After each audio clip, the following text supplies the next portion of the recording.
Well, hello, boys and girls. I want to welcome you to another story time. Today, we are going to read about Joseph's amazing coat.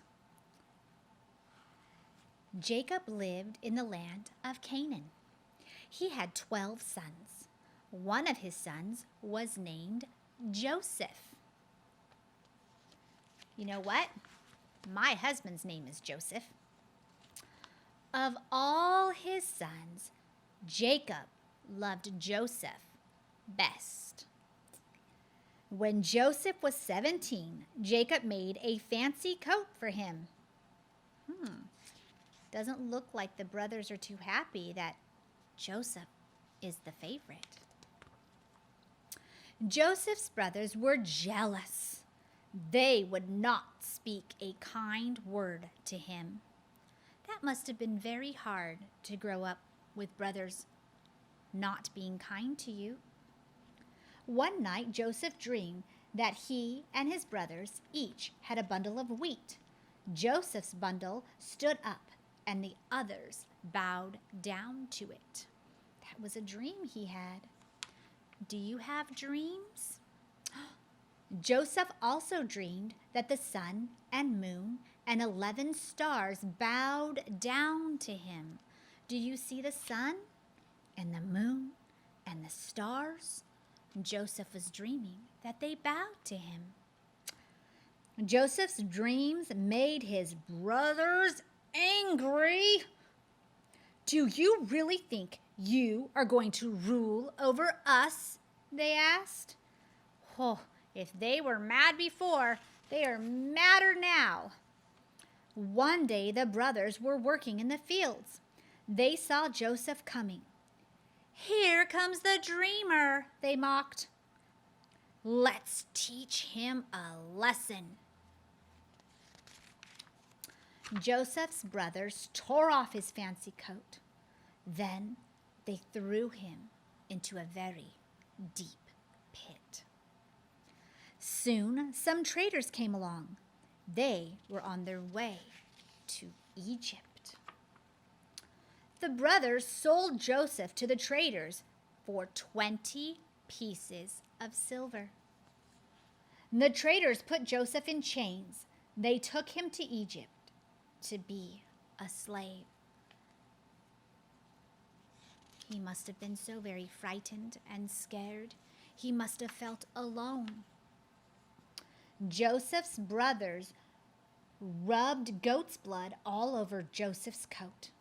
They took the coat home and showed it to their father. Jacob wept and tore his clothes. He thought his favorite son was dead. So all the brothers lied to their dad. They made it look like Joseph was attacked by wild animals. But that wasn't true. They sold him. But Joseph was alive. The traders had sold him to a rich family in Egypt. With God's help, Joseph became rich too. In time, Joseph was almost as powerful as Pharaoh.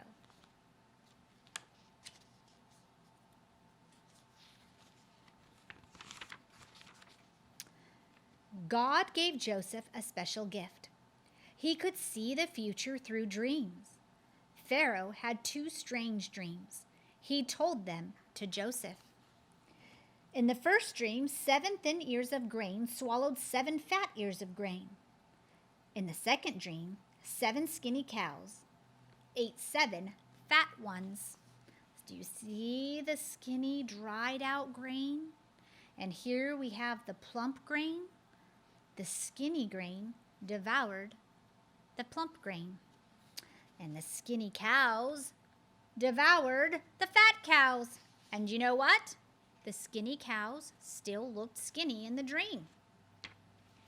Joseph told Pharaoh what the dreams meant. In 7 years, the rain would stop falling. The crops would stop growing. Pharaoh believed Joseph. He told his people to save some of their grain. And in 7 years, they would need it.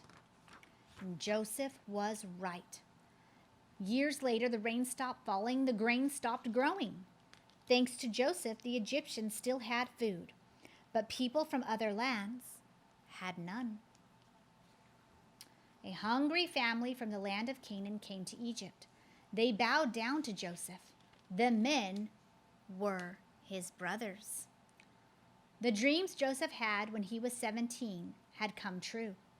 The brothers were afraid that Joseph would punish them, but Joseph was not angry. God brought me here to save lives, he said. Joseph sent his father, Jacob, and his sons made their home in the land of Goshen. Jacob's children all had many children, and they became the 12 tribes of Israel. Do you know, I am amazed by Joseph in this story because this is a shorter version of what happened in the Bible. Lots of bad and horrible things happened to Joseph, and Joseph chose to forgive his brothers. He did not hate them. He loved them and provided for them and took care of them. He forgave them. And do you know what he said? What the enemy meant for evil, God meant for good. And I just love that about God. He can take any horrible, awful, bad situation and he can turn it around for good. Only God can do that. That's how wonderful and amazing and good he is. But I need to learn to be more like Joseph. I need to learn to forgive when I am hurt by others. We all do. So this week, we read Joseph's amazing coat. Next week at Storytime, we'll have a new book for you. God bless you, and I pray that you have a wonderful day today.